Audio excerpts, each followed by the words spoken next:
कि ऐसे कितने प्रकरण हैं जो आदिवासियों को डरा धमका के पुलिस के द्वारा, राजस्व विभाग के अधिकारी द्वारा, दलालों द्वारा किस तरह से जमीन हड़पने का षड्यंत्र रचा गया है, कितने प्रकरण हैं। इन सारे प्रकरणों की जानकारी के लिए हम जन सुनवाई करेंगे और सारे जन सुनवाई के बाद जिला या संभाग स्तर पे हम लोग बड़ा आंदोलन करेंगे कि हमें जो लग रहा है कि पहले किसी भी प्रकरण में कोई फंसता था तो उससे मुर्गा या बकरी, पहले जो हम सुने आजादी के बाद कि ग्रामीण इलाकों में जो पुलिस अधिकारी क्या मांगते थे, मुर्गा या बकरी, फिर पैसा मांगने लगे और ये पहली बार आया सामने कि जमीन मांगने लगे और ऐसे प्रकरण कई हुए होंगे। तो ये हमारा सवाल पैदा होता है डबल इंजन की सरकार पे कि जो पुलिस अधिकारी जिसपे एसीबी की जांच हो रही है, सॉरी सीबीआई की जांच हो रही है, फर्जी इनकाउंटर में वो सम्मिलित था और जो सीबीआई की जांच हो रही है फर्जी इनकाउंटर में सम्मिलित था, ऐसे व्यक्ति को फील्ड पोस्टिंग क्यों दी? जो फील्ड पोस्टिंग कराने वाला अधिकारी भी इसमें सम्मिलित है और फील्ड पोस्टिंग कराने के लिए सिफारिश करने वाले वर्तमान भाजपा के नेता, अगर वो सांसद के सिफारिश पे लगा है या विधायक की सिफारिश पे लगा है या मंत्री की सिफारिश पे लगा है तो वो भी इस भ्रष्टाचार में सम्मिलित है। ये कतई मतलब नजरअंदाज नहीं किया जाता को सम्मिलित नहीं है कि फील्ड पोस्टिंग सीबीआई की जांच हो रही थी इस प्रकरण में, जो इनकाउंटर फर्जी इनकाउंटर में फंसा हुआ आदमी है उसको यहाँ पर फील्ड पोस्टिंग देके ऐसे कृत्य करने वाले नेता भी सम्मिलित हैं। आज देखा गया है भाजपा के लोग त्योहारों पे कह रहे कि ऑफर दिया डबल इंजन की सरकार ने, मोदी जी ने, और ऑफर में क्या कह रहे हैं, जीएसटी माफ कर दिया, जीएसटी माफ कर दिया, इतनों पे फ्री कर दिया, इतने पे ये कर दिया, बड़े बड़े पोस्टर लगा के शहरों में गांवों में जनता को बेवकूफ बनाने का काम कर रहे हैं। हमारा सवाल है कि जीएसटी लगाया किसने था इतना? मोदी जी पिछले 10-12 सालों से सत्ता में है। 2014 में मोदी जी सत्ता में आए, 14 साल तक आपने इस देश की आम जनता को एक जीएसटी लगा के बारी, छोटी जो दैनिक दिनचर्या वाली चीजें थी, एक गरीब व्यक्ति है जिसको 2 वक्त की रोटी खाना जो चाहिए था उसके भी हर आइटम पे आपने जीएसटी लगा के 12 साल तक देश की जनता से, गरीबों से आपने लूट खसोट किया और आप कह रहे हो हमने जीएसटी मुक्त कर दिया। तो 12 साल तक क्यों लगाया? किसने लगाया था? आप जीएसटी का डंडीरा पीट रहे हो, देश की जनता को गुमराह कर रहे हो। तो हमें जिस तरह से लगने लगा है, मुझे ही नहीं हमारे पूरे देश की आम जनता जो समझदार होगी उनको लगना है कि इनके पास कोई मुद्दा नहीं रहा, तो ऐसे नए नए मुद्दे लाके लोगों को गुमराह करने का जो षड्यंत्र रचा जा रहा है, इनका आने वाले समय में अवश्य जवाब मिलेगा। आज हमारा देश जो है लोकतांत्रिक देश है और लोकतंत्र के अंदर एक व्यवस्था बनी हुई है, व्यवस्थापिका, न्यायपालिका, कार्यपालिका और चौथा स्तंभ हमारा मीडिया। मेन आती है व्यवस्थापिका की। हमारे हर 5 साल में सरपंच चुना जाता है, विधायक चुना जाता है, सांसद चुना जाता है और पंचायती राज के माध्यम से हमारा प्रधान जिला प्रमुख चुना जाता है। नगर निकाय में नगर कहा जाए के चेयरमैन चुना जाता है। आज राजस्थान के अंदर पंचायती राज का जो समय था, सरपंचों का जो कार्यकाल था, पूरा हो गया कभी से। आज 6 से 7 महीने एक्स्ट्रा हो गए, प्रशासक लगा रखा है और अभी भी सरकार, हमें जहां तक समझ में आया है कि सरकार चुनाव कराने की मंशा में बिल्कुल नहीं है। और चुनाव कराने की मंशा में इसलिए नहीं है कि आईबी सीआईडी की रिपोर्ट गई है कि राजस्थान में पंचायती राज में भाजपा की खटिया खड़ी होने वाली है और इसीलिए पंचायती राज चुनाव कराने के लिए वर्तमान सरकार रुचि नहीं रख रही है, क्योंकि उनको लग रहा है कि हमारी जो नेगेटिविटी फैली है राजस्थान के अंदर, उस नेगेटिविटी को किस तरह से दूर किया जाए। जुमलेबाजी, कुछ नए नए मुद्दे क्रिएट कर रहे हैं ये लोग, जैसे कि जीएसटी वाला हो गया, धर्म वाला मुद्दा तो उनका पहले से ही ये प्लान चीजें, तो कुछ ना कुछ ऐसी चीजें करा के एक माहौल क्रिएट करके फिर पंचायती राज चुनाव कराने की मंशा। तो उनकी जो मंशा है वो लोकतंत्र के खिलाफ है, क्योंकि लोकतंत्र में हर 5 साल में निर्वाचित होना चाहिए। 2-3 महीने 4 महीने ऊपर नीचे समझ में आए, लेकिन जिस तरह से सरपंचों का कार्यकाल पूरा हो गया, पंचायती राज का कार्यकाल पूरा हो रहा है, सरपंचों के भी 6-7 महीने होने जाएंगे।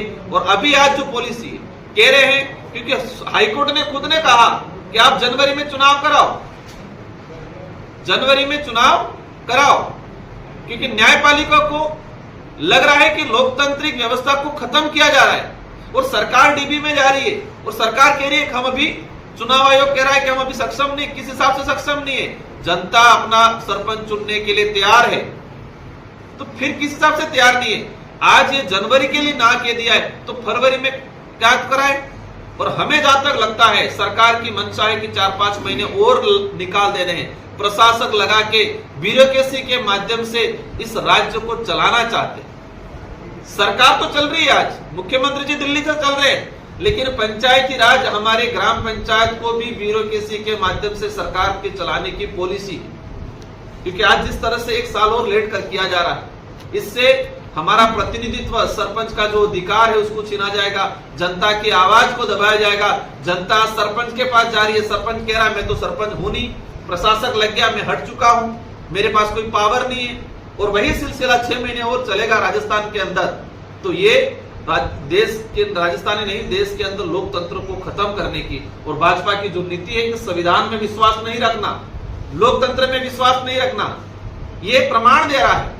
जब चुनाव लेट करा रहे हो, चुनाव जानबूझ के जो लेट करा रहे हो, कुछ परिस्थितियां समझ में आए कि देश में आपातकाल है, देश में अकाल पड़ा है, या कुछ स्थितियां बनी है, समझ में आए, बिना कोई विपरीत परिस्थितियां है, शानदार परिस्थितियां बनी हुई है, तो आप चुनाव करा लो। लेकिन हम कब जीतेंगे, इस बात को ध्यान में रखते हुए चुनाव कराने का सोच रहे हैं। तो इससे स्पष्ट होता है कि भाजपा संविधान और लोकतंत्र में विश्वास नहीं रखती है। भाजपा जीतने में विश्वास रखती है कि हम कैसे भी साम दाम दंड करके जीते, भले लोकतंत्र जाए साइड में, संविधान तहस नहस हो जाए, कोई मतलब नहीं है उनको, चुनाव आयोग से भी कोई मतलब नहीं है। वो अपने हिसाब से चुनाव करके राज्य के अंदर सत्ता हासिल करना चाहती है।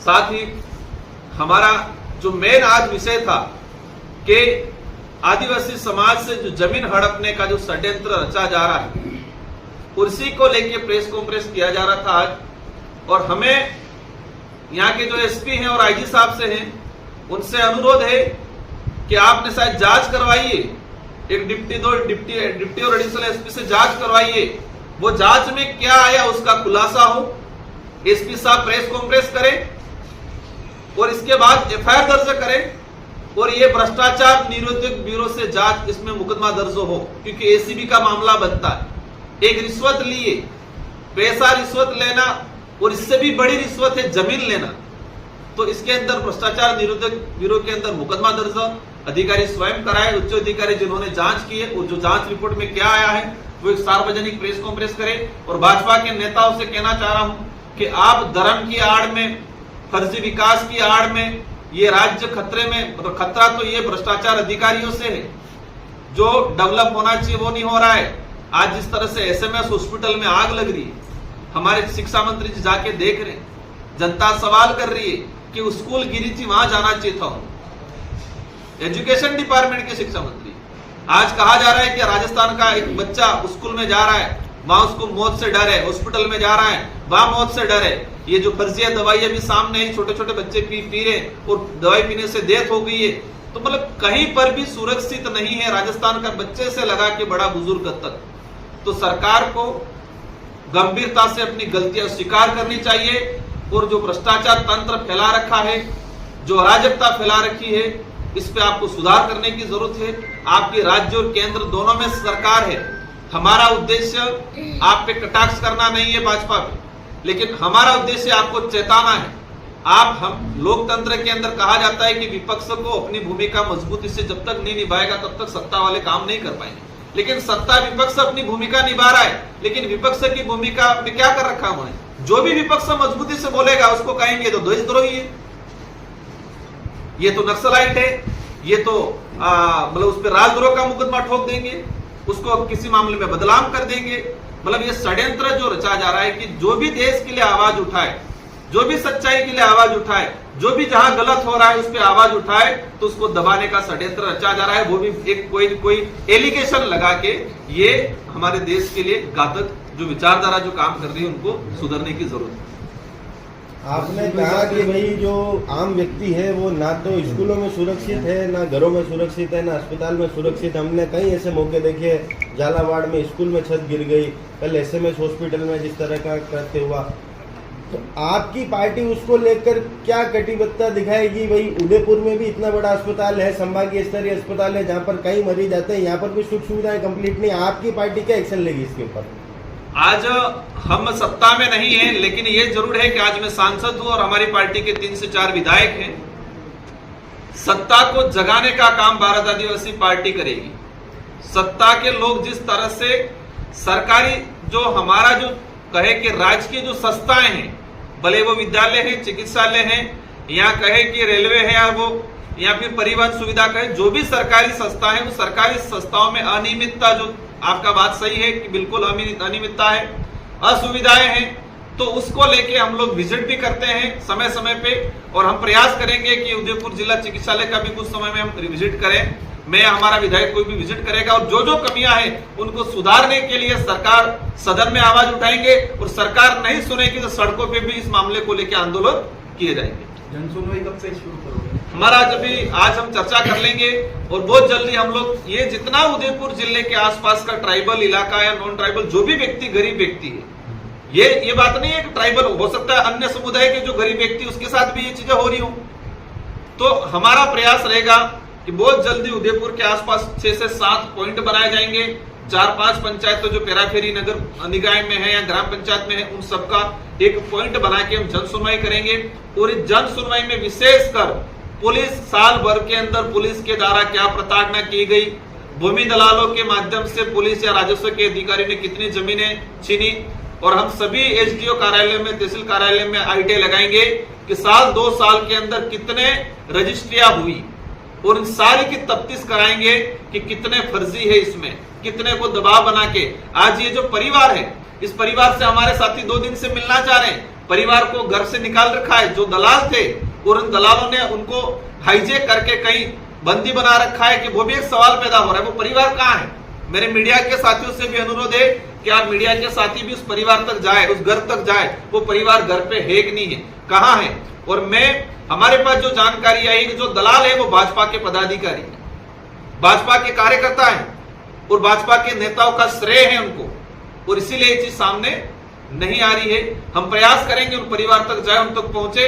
और मीडिया के साथियों से भी मेरा अनुरोध है कि आप भी जाओ, परिवार से पूछो वास्तविकता क्या है, क्योंकि परिवारों को कहीं कहीं अंडरग्राउंड कर रखा है इन लोगों। पीड़ित ने इसकी शिकायत मार्च महीने में ही एसपी साहब को दे दी गई, लेकिन कार्रवाई अब जगह हुई, वो भी अखबार में छपने के बाद। इसको किस तरह से देखते हैं? इससे स्पष्ट होता है कि पुलिस अधिकारी भी इन्वॉल्व है।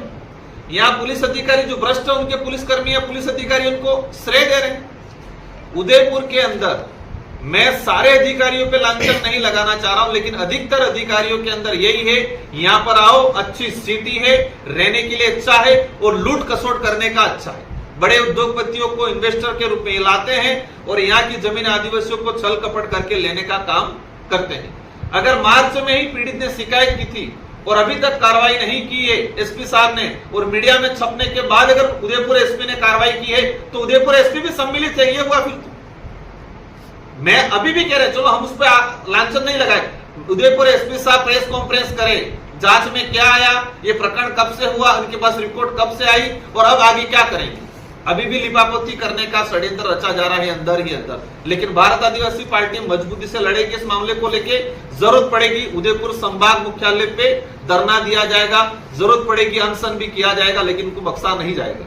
राजकुमार जी, उदयपुर पेरीफेरी के अंदर 25 किलोमीटर के अंदर SC ST आदिवासियों की बहुत सी जमीनें पिछले 20 साल के अंदर कन्वर्ट हुई है, जो कि UTI के के द्वारा, जो UTA है या SDO कन्वर्जन पट्टा है, उनके द्वारा की गई है। उसमें लगातार, ये पहला प्रकरण नहीं है, इस बारे में अखबार में लगातार छप रहा था। आप राजनीति में बाप के रूप में अब तो ये प्रकरण तो पिछले 20 साल से उदयपुर के अंदर चल रहा है। तो भू माफिया या पूरी तरह से आती हैं, इवन पहाड़ कट रहे हैं, यहाँ की प्रकृति, नदी नाले सब डिस्टर्ब हो रहे हैं। उसको लेकर के क्या आप करना चाहेंगे? क्योंकि आप खाली आदिवासी नहीं, SC ST की जमीनें भी कर। बिल्कुल आपका बात सही है। आपको बिल्कुल, हम लोग जैसे मैं सांसद बनने के बाद इस क्षेत्र में मेरा ज्यादा घूमना हुआ साल 2 साल से, और साल 2 साल से मेरे सामने कुछ चीजें आई है। इससे पहले भी सोशल एक्टिविटी जरूर थे, लेकिन बहुत सारी चीजें हमारे तक नहीं आ पाई है। अरावली प्रवर श्रृंखला को लेके हाईकोर्ट ने एक जजमेंट दे रखा है, मुझे क्लियर याद नहीं है वो कौन से सन में आया, लेकिन मुझे जानकारी में है कि वो हाईकोर्ट ने दे रखा है कि अरावली प्रवर श्रृंखला को सुरक्षित रखना है, और अरावली की जो पहाड़ियां हैं उन पहाड़ियों पे दोहन नहीं होने चाहिए। माइनिंग के लिए भी कर रखा है, क्राइटेरिया कर रखा है कि इस दूरी की जो पहाड़ियां है उसी पे वो माइनिंग का दे, इससे नीचे डाउन की जो है वहां पर किसी प्रकार का स्ट्रक्चर या किसी प्रकार का माइनिंग के लिए पट्टा नहीं दे। ये डायरेक्शन हाईकोर्ट ने दे रखा है, उस हाईकोर्ट का भी है, सुप्रीम कोर्ट का भी डायरेक्शन आया हुआ है। तो इसके बावजूद भी अनलीगल तरीके से अधिकारियों, मतलब ये कहा गया है कि अधिकारियों की कलम और कागज नियम के अनुसार से या संविधान के अनुसार से नहीं चल रहा है। अधिकारियों का कलम और कागज, इस कागज पे वजन कितना है, कौन किसका पैसा दे रहा है, पावर के हिसाब से चल रहा है। मतलब अनलीगल तरीके से पैसों के दम पे यहाँ पर जमीनें कागजों में छीनने का काम किया जा रहा है। और हम प्रयास करेंगे, हम तो 1-2 साल का कह रहे थे, आपने संज्ञान में लाए हैं, तो हम इससे ज्यादा भी 4-5 सालों के अंदर जो हुआ है वो जिस तरह से कन्वर्ट करने का जो प्रयास किया जा रहा है। और मेरी जानकारी में आपने भी बताया कि आदिवासियों की जमीन कोई भी गैर आदिवासी सस्ता सीधी नहीं ले सकती, ये नियम बना हुआ है। लेकिन भूमाफियों ने क्या कर रखा है, एक एनजीओ बनाया जाता है, सोसाइटी बनाई जाती है 12 लोगों की या 15 लोगों की, और 15 लोगों के अंदर एक आदिवासी जो किसी के घर में नौकर है, किसी के घर में सर्वेंट जो भी है, उसको उस सोसाइटी के अंदर मेंबर बनाया जाता है। और किसी आदिवासी की जमीन उस सोसाइटी के नाम से ले रहे हैं ये, और लेने के बाद उस जो मेंबर बनाया था इसको बाहर निकाल रहे हैं। ये षड्यंत्र भी उदयपुर के आसपास काफी जगह हो रहा है, और ये सारे भूमाफिया है। और भूमाफिया की मेरा जो कहना है कि जो भ्रष्ट लोग हैं, जो भूमाफिया है, जो अमानवीय जो कृत्य करते हैं, उनकी कोई जात धर्म नहीं होती। ये लोग सबके लिए घातक हैं। आज आदिवासियों के लिए घातक है, कल उठा के सबके लिए घातक होंगे, क्योंकि उनको नशा हो चुका है। जो बड़े भूमाफिया होते हैं, जो शोषणकारी लोग होते हैं, उनको एक जो अफीम का नशा होता है, इसी तरह उनको जमीन हड़पने का नशा होता है। ऐसे लोग इस समाज के लिए घातक हैं। इन सब लोगों का हम सबको मिलकर इलाज करना है। अच्छा राजकुमार जी, एक चीज और है, आदिवासियों के लिए लड़ाई लड़ रहे हैं। उदयपुर में पिछले 45 साल से हाईकोर्ट बेंच के लिए आंदोलन चल रहा है, और सबसे ज्यादा पीड़ित हाईकोर्ट के वजह से आदिवासी है। और शेड्यूल 5 में ये कहा गया है कि आदिवासी क्षेत्र जहाँ पे है वहाँ स्पेशल हाईकोर्ट बेंच लाई जाएगी आदिवासियों की सुविधा के लिए। वो झारखंड में भी आई है, महाराष्ट्र में भी आई है, और सब जगह जहाँ आदिवासी क्षेत्र आई है। मगर आपकी तरफ, अब मैं अभी क्योंकि हाईकोर्ट बेंच आंदोलन 45 साल से यहाँ चल रहा है, और मैं काफी वकीलों के कॉन्टेक्ट में हूँ, उनकी ये डिमांड है कि क्यों नहीं राजकुमार अपने लोगों के साथ इस एक्टिविटी में आगे आ रहे हैं, क्यों नहीं हाईकोर्ट बेंच को लेकर के वो आगे कर रहे हैं। तो 45 साल पुराना मुद्दा है ये। देखो, हाईकोर्ट को लेके जब मैं विधायक था उस समय मेरी संज्ञान में आया, और मुझे भी लगा, क्योंकि आज डूंगरपुर, बांसवाड़ा, प्रतापगढ़, उदयपुर का व्यक्ति जोधपुर सीधा नहीं जा पा रहा है, और नहीं जा पाने की वजह से उसको वहां पर न्याय नहीं मिल रहा है। और वहां पर भी कई प्रकार के ऐसे ब्रोकर मिलते हैं जो सही तरीके से वहां पर उनकी फाइलें नहीं लग पाती है। तो मैंने खुद ने विधायक था उस समय, हमने राज्य सरकार से अपील किया था, मैंने खुद ने सीएम साहब से डिमांड किया था, हमारे विधायकों ने भी अभी रखा है। लेकिन ये बात सही है कि हम पुरजोर तरीके से, एक मुस्त तरीके से इस बात को नहीं उठा पाए हैं। तो अवश्य आने वाले समय के अंदर उदयपुर संभाग मुख्यालय पे भी हम लोग इस बात को लेकर बड़ा ज्ञापन रैली करेंगे, और सरकार से भी भारत आदिवासी पार्टी मजबूती से इस मांग को, और सरकार को आपके चैनल के माध्यम से कहना चाहूंगा, इस क्षेत्र की आम जनता को कहना चाहूंगा कि हाईकोर्ट सबके लिए जरूरी है उदयपुर। और यहाँ पर अगर हाईकोर्ट हो जाता है तो ये जो प्रकरण हो रहे हैं, इतने शायद प्रकरण भी नहीं होते, जितना जो आज अत्याचार शोषण हो रहा है वो भी शायद कहीं कहीं थोड़ा थमता। तो हाईकोर्ट की लड़ाई है वो भारत आदिवासी पार्टी मजबूती से लड़ेगी, मैं आपको आश्वस्त करता हूँ। राजस्थान मजदूरों का सबसे बड़ा हक है आपका, देखा जाए राजस्थान, इनको लेकर आप क्या कर रहे हैं? क्योंकि लगातार 12 घंटे का कानून आ गया, काफी मजदूर गुलामी की ओर जा रहा है। देखो, मानवता के हिसाब से पहले श्रम विभाग की जो गाइडलाइन थी उसके हिसाब से तो 8 घंटा ही ड्यूटी करना होता था। लेकिन जिस तरह से ये इसमें भी शिथिलता, या फिर कहे कि वो जो उन्होंने बड़े व्यापारी हैं उनको राहत देने का जो काम किया है 12 घंटे वाला, वो कहीं न कहीं एक मानवता के लिए एक खतरा है आने वाले समय में, भविष्य के लिए। और बेरोजगारी की जो बात है बहुत तेजी से उदयपुर संभाग में बढ़ रही है। और हम लोग वो प्रयास कर रहे हैं कि ऐसी कंपनियां, ऐसी फैक्ट्रियां लगे, और फैक्ट्रियां, कंपनियां लगने से पहले हमने सरकार से अपील किया है कि यहाँ पर कुटीर उद्योग पे फोकस किया जाए। एक कुटीर उद्योग जो है, यहाँ पर जो वनस्पति जो है, यहाँ पर जो खेतीबाड़ी जो कर रहे हैं, इसको लेके छोटे छोटे एक प्रोसेसिंग यूनिटी लगाई जाए। तो सरकार इस पे काम करने के लिए ध्यान नहीं दे रही है, और हमने ये भी कहा है कि एक टूरिज्म प्लेस है, शायद राजस्थान का सबसे शानदार ये हमारा जो ट्राइबल इलाका है, उदयपुर संभाग, माउंट आबू, बांसवाड़ा, माही डैम, करना डैम, हमने एक प्रपोजल दिया था पिछली गवर्नमेंट में कि एक ट्राइबल टूरिज्म के नाम से डेवलप किया जाए, एक नेचुरल टूरिज्म के नाम से डेवलप किया जाए, ताकि एक टूरिज्म हमारा एक बड़ा बिजनेस बने, ताकि हमारे कई जो बेरोजगार साथी हैं उनको छोटा मोटा रोजगार मिले। और इस पे हम लोगों ने पुरजोर तरीके से सरकार से मांग भी रखी है, और हम प्रयास भी करेंगे। मैंने केंद्रीय जो मंत्री हैं गजेंद्र जी, उनसे भी मैंने इस संबंध में बात रखी है, और मेरा प्रयास रहेगा उनसे मिलकर आने वाले समय में इस क्षेत्र के अंदर एक ट्राइबल टूरिज्म के नाम से एक बड़ा प्रोजेक्ट लाया जाए, ताकि अधिकतर साथियों को